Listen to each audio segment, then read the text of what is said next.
Olá a todos! Se a teoria do crime é um dos temas de estudo para a OAB, então este é o sítio certo. Vamos mergulhar a fundo na maior revolução do direito penal moderno, a grande passagem do causalismo para o finalismo.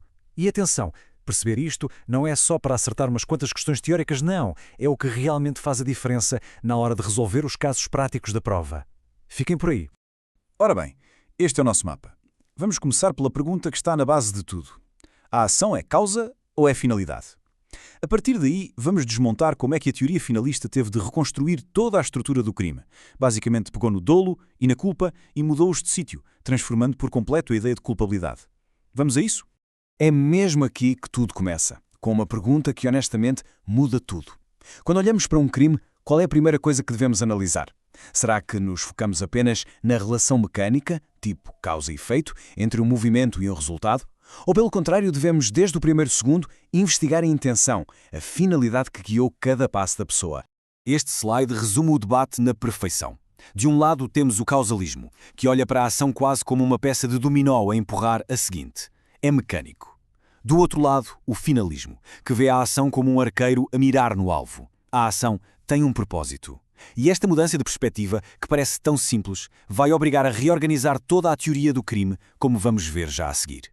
Ok, vamos então começar pela visão clássica, a causalista. Se a ação é só um movimento mecânico, como é que se analisava um crime? Pensem nisto como tirar uma fotografia. O sistema simplesmente registava o resultado, de uma forma estática e objetiva. Não queria saber, para já, da intenção de quem estava por trás da câmara. A estrutura causalista funcionava quase como uma linha de montagem por etapas. Primeiro, no facto típico. A análise era a preto e branco. A ação externa, por exemplo, o disparo de uma arma, corresponde ao que a lei descreve como crime, sim ou não. Depois, via-se a ilicitude. E só lá no fim, no último degrau, na culpabilidade, é que se abria a caixa preta da mente do agente para perguntar: houve dolo? Houve culpa? E este é o ponto fulcral do causalismo, aquilo que têm de reter. O dolo e a culpa eram vistos apenas como essa ligação psicológica entre a pessoa e o resultado. Era uma coisa que se analisava por último. A ação, no início da análise, era considerada cega. Ela movia-se pelo mundo sem uma finalidade que fosse relevante para a tipicidade. E então, lá pela década de 1930, surge Hans Welzel com a teoria finalista e vira à mesa. Ele vai dizer que a ação não é uma fotografia estática. Não, a ação humana é um filme com um enredo, e esse enredo é impulsionado pelo propósito do ator principal. Esta citação é absolutamente brilhante porque capta a essência de tudo. Para o finalismo, é impossível separar uma ação humana da finalidade que a orienta. A vontade não é apenas o motor que dá o arranque, é também o leme que direciona a conduta para um porto específico. E é aqui que vemos a revolução a acontecer na prática. O finalismo vai buscar o dolo e a culpa que estavam lá escondidos no fim da análise e trazê-los para o início de tudo, para dentro do facto típico. O que é que isto significa? Significa que a pergunta "a pessoa queria fazer isto" deixa de ser a última a ser feita e passa a ser uma das primeiras. A tipicidade ganha uma dimensão completamente nova, a dimensão subjetiva. Certo, mas para que esta reorganização académica toda serve para o exame da OAB? Na prática, o que é que isto muda?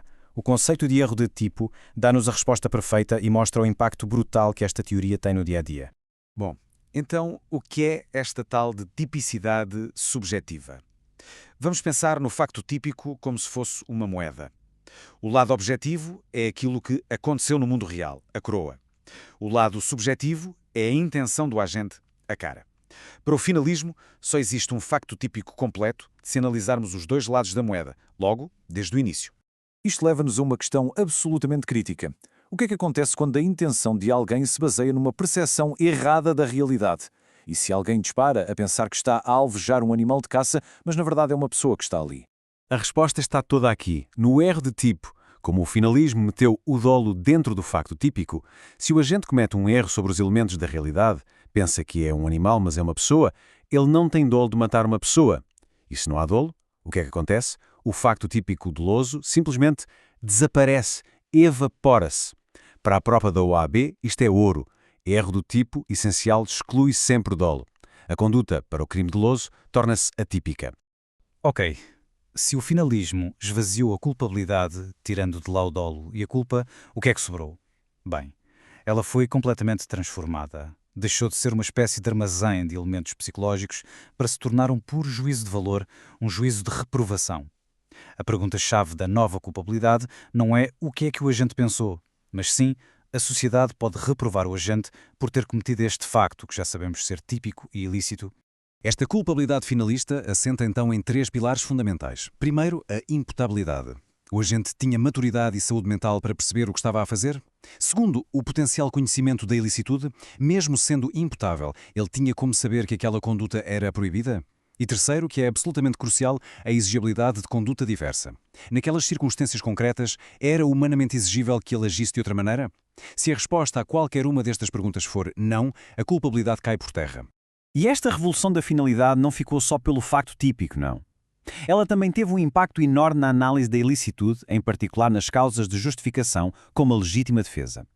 A diferença é subtil, é verdade, mas é decisiva em muitos casos práticos que aparecem na prova. A diferença prática está toda aqui neste quadro. Para o causalismo, bastava que a fotografia estivesse correta. Se objetivamente alguém estava a ser atacado e reagiu, pronto, havia legítima defesa. Mesmo que o defensor nem soubesse do ataque. Já para o finalismo, precisamos do filme completo. O agente tem de saber que está a ser atacado e a sua ação tem de ser guiada pela finalidade de se defender. Portanto, a ideia a levar para a prova é esta. No sistema finalista, que é o que adotamos hoje, não existe legítima defesa por acaso. É preciso ter o elemento subjetivo. Se um cliente dispara contra alguém por pura vingança e só depois descobre que essa pessoa, por coincidência, estava prestes a atacá-lo, ele não pode alegar legítima defesa. Porquê? Porque a sua finalidade era outra. Simples assim. E isto deixa-nos com uma reflexão final, que é um grande desafio. A teoria finalista trouxe a análise da intenção para o coração do debate sobre o crime, o que é fantástico. Mas, ao mesmo tempo, isto representa um desafio gigante para a prática jurídica. Como é que se prova, para além de qualquer dúvida razoável, qual era a verdadeira finalidade de uma pessoa? É uma questão complexa que continua a desafiar juristas e tribunais todos os dias.